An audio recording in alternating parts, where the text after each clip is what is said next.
Hello everyone, and welcome back. My name's Nicholas, and this is Major Crit, and I am not playing right now. It might look like I'm playing, and I was playing, but I'm not anymore. So I had a little bit of an issue. I had a software update that broke some things, and then I didn't realize that the software update had broken some things. So what ended up happening was I recorded 2 episodes in a row, and none of my voice got recorded. I was very annoyed when I found that out. So what I'm doing now is, after the fact, going back and I'm rewatching myself essentially, and doing commentary over it. So it's going to be a little bit weird today and a little bit weird tomorrow, but you better believe I got everything sorted out so that we'll be good to go on the next day, 2 days from now, and with no more of this weirdness. So, as you can see, we are picking it up here where we left off yesterday in Misery Mire. One of my favorite names of any dungeons in A Link to the Past. I love alliteration, it's so good. And also just Misery Mire. Those are 2 really good words. You know, when you gotta kind of lean on the alliteration, so you use a unusual word to make it match. Instead of, you know, Sadness Swamp. They could have gone for that one. But no, they went for Misery Mire, and that's just so much cooler. Anyway, so we can tell that obviously, we're A, in a very green dungeon here in the mire. B, we pretty much start out in this big open room. Well, not open, it's all full of, you know, walls and whatnot, and lasers and fireballs and all sorts of nastiness. But it's surrounded by all these doorways, so we've got to start trying to figure out which way to go to actually make progress. So we're going to start off with just this door here on the opposite side from where we came in. We're going to immediately start running into a problem here that we're going to have throughout this entire dungeon. That there's just bullets everywhere all the time. Constantly things shooting lasers at us, shooting magic at us, throwing bones at us. It's a whole thing. Now luckily, there is plenty of these anti-fairies around as well. And as we know, if you hit an anti-fairy with magic dust, then it turns into a fairy. It's very good for healing us. But as we're also running into here, we're realizing that this is going to be a very magic-heavy dungeon.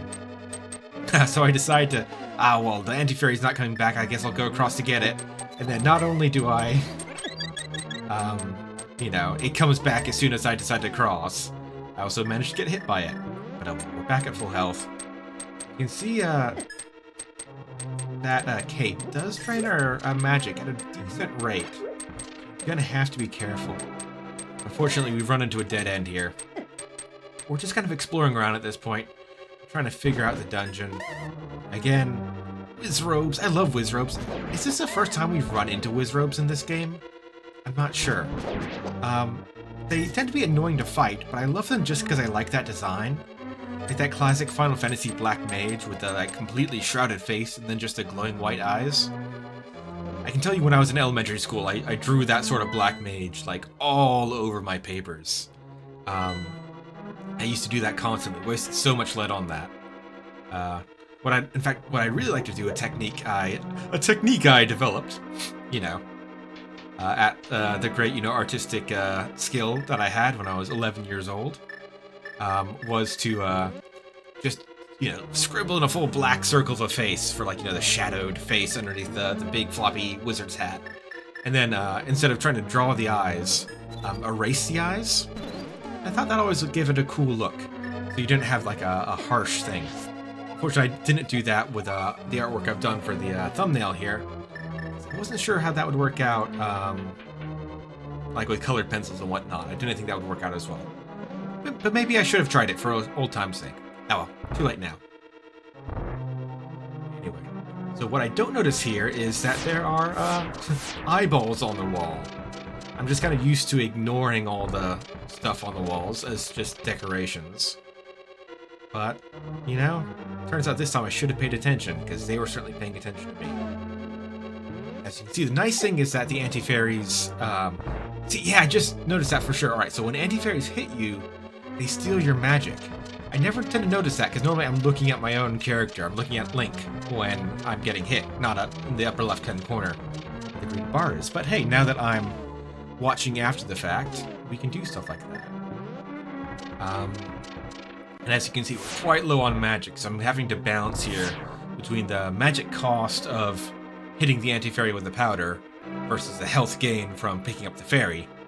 I'm starting to having to weigh that up. As a little bit of a spoiler, magic usage is going to be more and more important in this and then the next dungeon. And there we got, oh look, it's a big chest. Oh, but we can't get it. And then it's a dead end. And oh look, we've just done all that, and we just end up looping back to where we started without having actually gotten anything. But hey, what we did get was knowledge. And isn't that the greatest treasure of all? So we've been through that door. No, yeah, we've been through this door, we've been through the doors on the side. We know the door in the bottom left is locked off. Well, I know that, and now I've reminded myself of that. That door is open, but there's those blue walls. We could totally sidle around those. Just leaves this door as our final option. By the way, also, spoilers, heads up. This dungeon is going to involve a lot of me looping around as I try to figure out the place, figure out how the different puzzles work, search for keys, and just generally, try to figure out how to go forward in the dungeon while picking up as much treasure as I can, trying not to get bombed by slugs.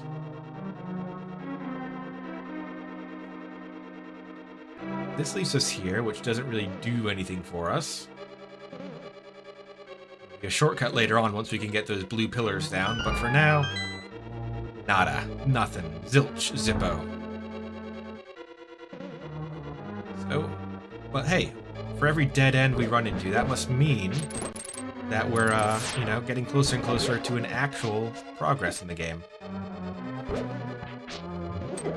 I'm already looking at that skull down in the lower right-hand corner, and I'm wanting to get it, but I know I've got, almost no magic, and the cape is pretty magic-hungry.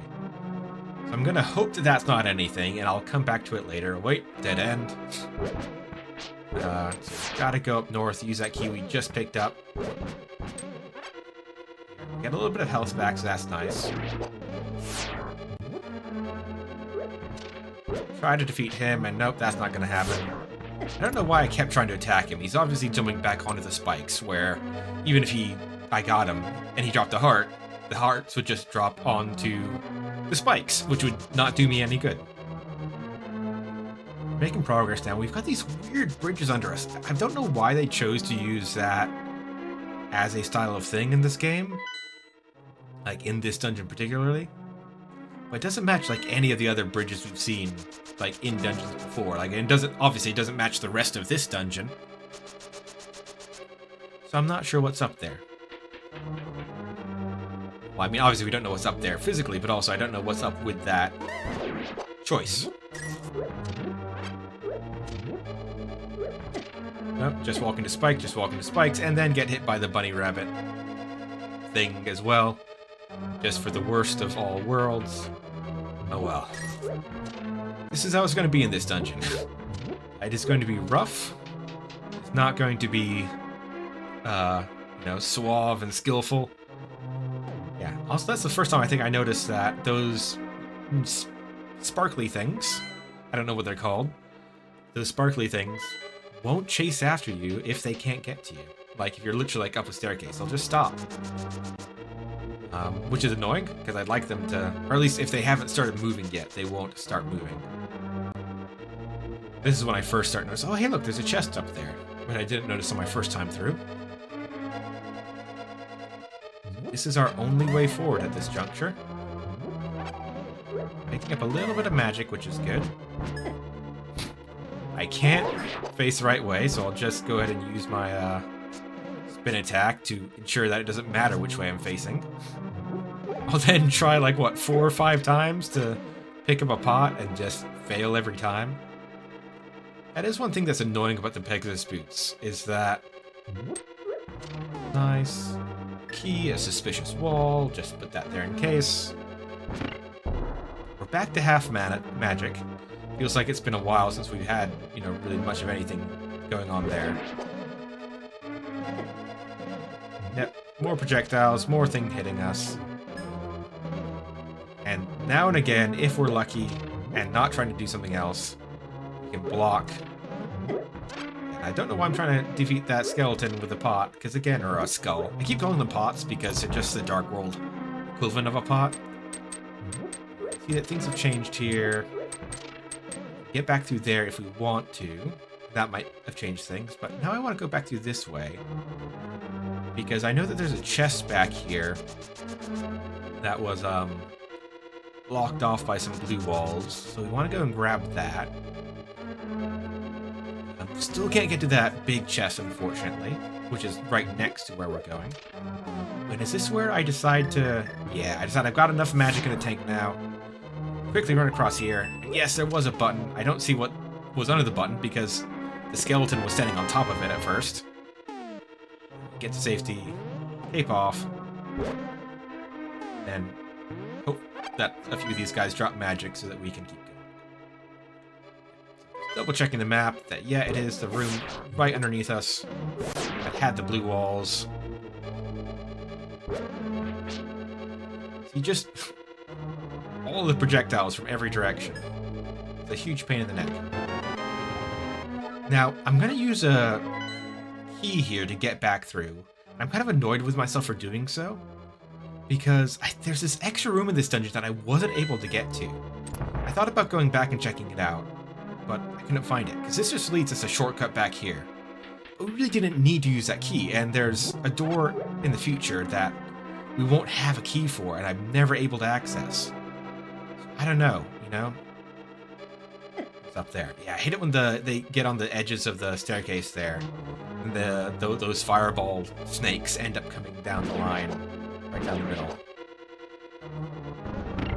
There's like no way to block it when they do that.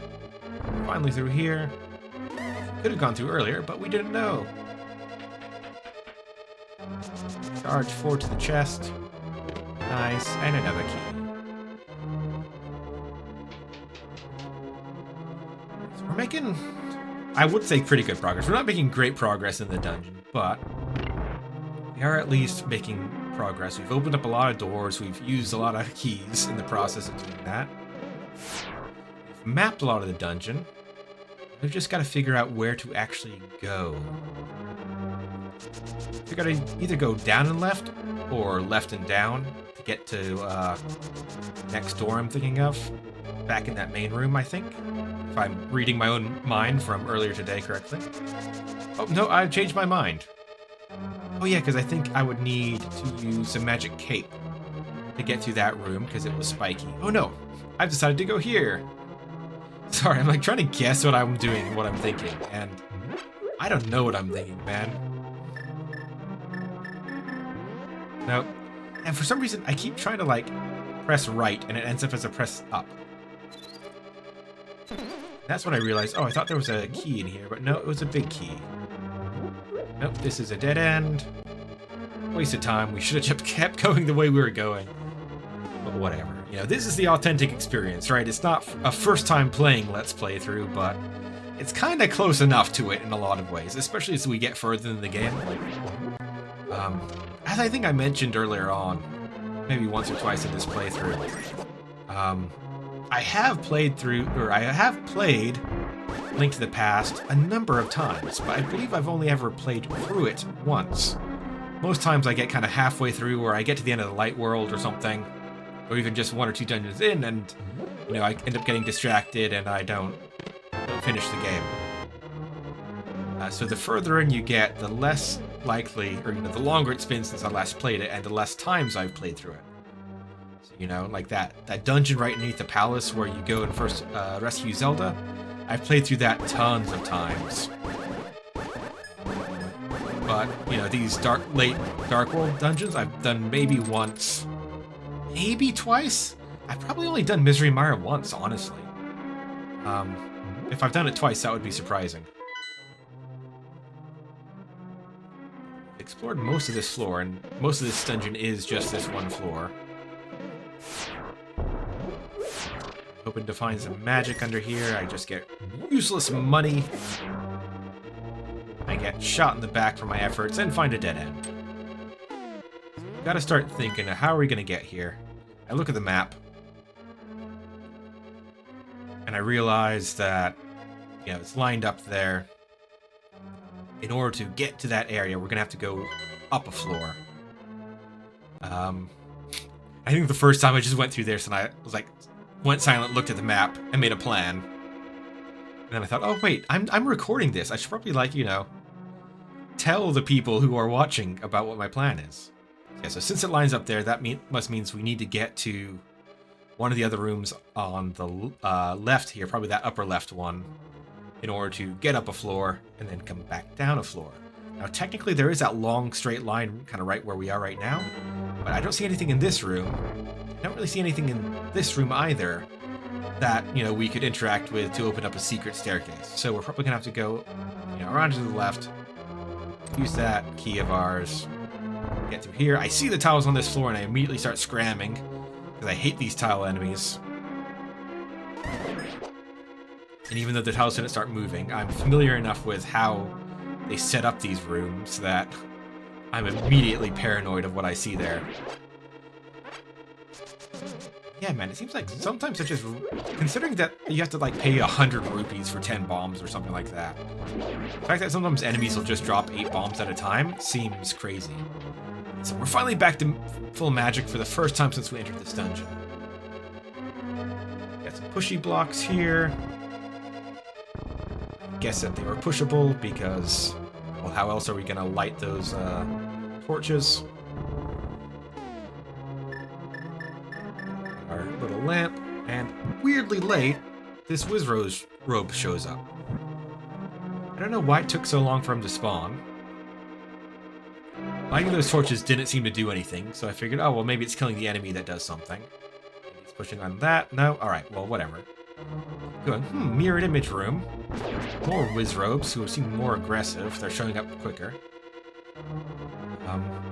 Maybe the first room was what you call it, red herring.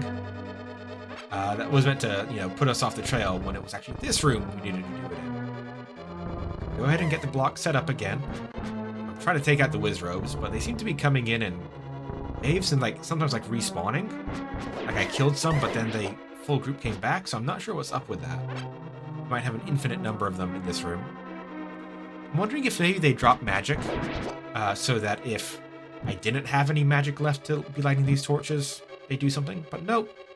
I light them and still nothing happens. So, you know, shrug, let's go ahead and move on. Finally get, Nick, it is I, Sahasrara, the Elder. You must set fire to 4 torches to open the way. Man, I'm reading that slower than I did the first time, I guess. See, now, if I remember correctly, I thought that it was in the Dark Temple, Zelda would talk to us. Yeah, he tells us that, you know, we've got to light the torches. So it's like, okay. I come back in this room and I notice that the blocks have not reset, which is highly unusual. That's probably because there's something special going on. And indeed, you get that rumbling of something moving in the dungeon. And it continues to rumble.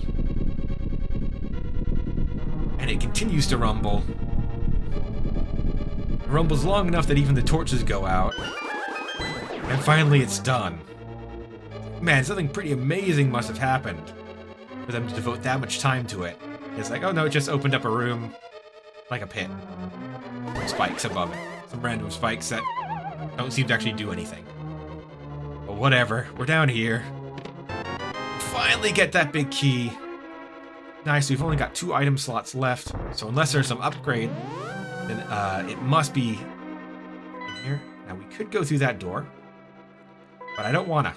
Or no, I do want to, because it's a dead end. Another teleporter.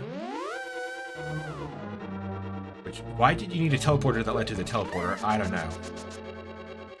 I don't want to go through there though, because I'm pretty sure that leads us down deeper into the dungeon. Before we go deeper in the dungeon, I want to go get that, the big chest with the big key to get the big item for big fun, big profit. Been through here many times before, so we should be old hats at this. Know how to solve this little puzzle. Go ahead and get that hook shot out, ready to go. And it'll be just easy as simple. Oh, oops, no. and we get awkward with our movement and hit the edge somehow with our hook shot and have to try again. I do find it interesting that the sound of the tiles falling, that sound effect continues even after we've left the room.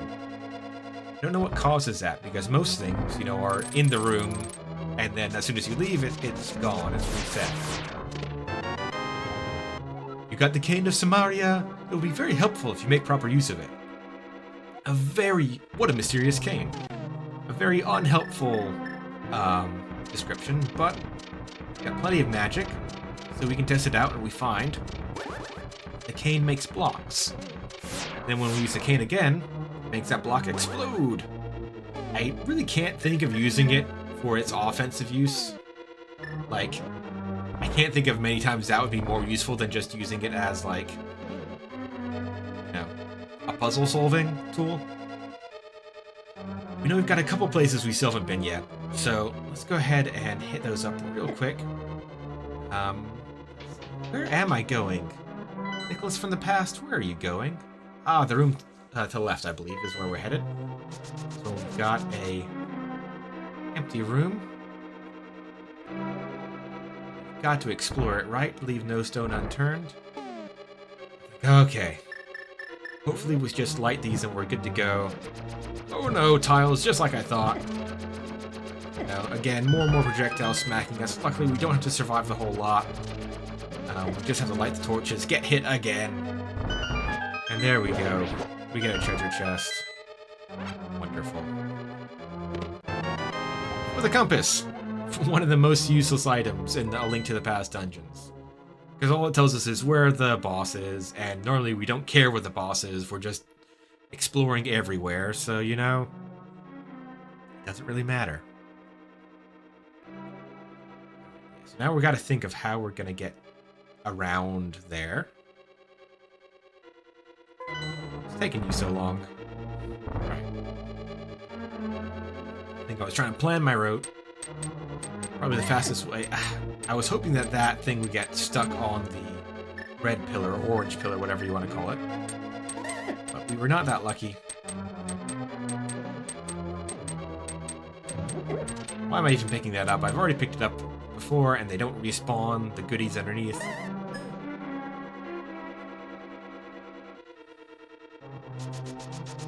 Round we go. It honestly might have been faster to go the other way, but we committed to this direction. So here we are. I really want to find something to use that 999 rupees on. We've been sitting on that for a while, and I just honestly think we're kind of out of things to spend our money on. I don't like that thing bopping around so much. A confined space. Managed to get it. Get a little heal. Get a big magic. And I make sure to unequip the magic using item because I don't want to waste any. We go down to the next floor, which is an unfortunate floor because it is very dark. I hate having to go around in the dark. Well, I don't hate it, but it's certainly more difficult. Yeah, there it is.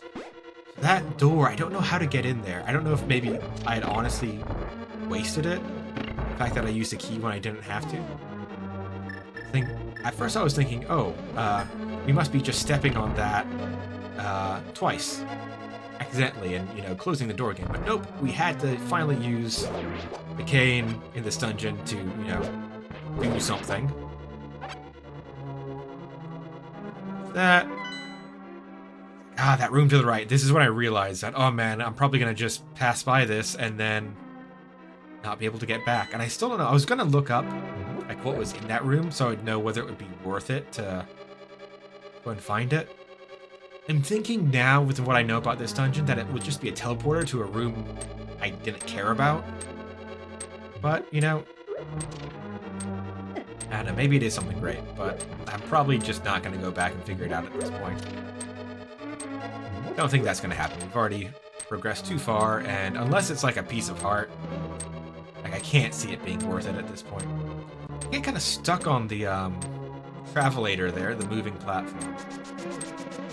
For some reason that continues to happen. It's like gotta be walking right in the middle or else it like freaks out on me.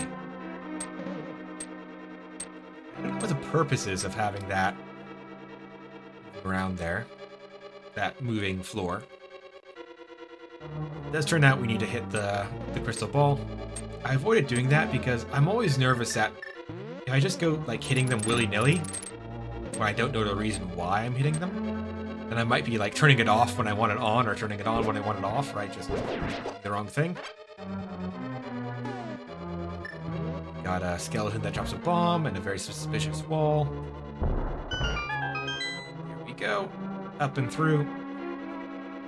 Yeah, see this room? With the anti-fairy and the blue rupees. I'm guessing that would have lined up with, not lined up with, but an access from a teleporter in that room. So if all that room is just a bunch of money, to us who are literally full on money, if I was smart, I totally would have hit this. I don't know why I don't hit this. I guess I explained it already. Just always nervous about hitting those. I don't know why. Like, worst case scenario, we have to go back and hit it again. But also, that's the same worst case scenario as if we had, you know, not hit it and needed to. Just get stuck, and it's a whole issue, and I can't get myself situated right. I should have just thrown some powder and taken care of that anti-fairy, but oh well. We're almost there, though. Finally, reaching the end of this dungeon. That gave me quite a bit of trouble. There it is, the marking of the boss door. And the boss. Go ahead and use the hook shot. Oh look, we can't use the hook shot. We don't need to pull the eyes out, the eyes will come to us. But I don't know, there might have been some way to use the Cane of Samario to fight this boss, but I'm not seeing it. Man, we get hit quite a lot here. I have no idea how to dodge that lightning. It seems to come out in relatively random patterns. Like, sometimes it just hits us and sometimes it doesn't. Like, that totally looked like we just barely missed it. It must have, like, grazed our hitbox. But while this enemy was very dangerous in its first stage, its second stage is pretty pathetic. Playing cautiously because I'm beeping, but, you know, as we can see, it really wasn't that hard to take down, and there we are! Only 3 hearts short.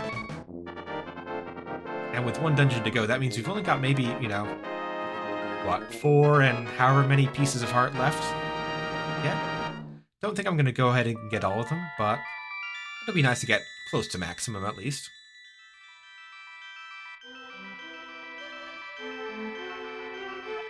Nick, because of you, I can escape from the clutches of the evil monsters. Thank you. Ganon captured us because he couldn't break the seal of the wise men with his power alone. And then, using the wizard Aghanim as his pawn, he drew us to the dark world. After cracking the seal with our powers, he sealed us inside of these crystals. He then gave us to his loyal monsters. But Ganon didn't plan on your getting this far. Now Princess Zelda is waiting for you inside of Turtle Rock. Please hurry. You understand? Yes. May the way of the hero lead to the Triforce. There we go. Alright, that'll be it for today. Tomorrow we're going to have one more weird voiceover session as we head towards the mountain, head towards Turtle Rock. But that's all I've got for you today. I'll see you tomorrow. Bye.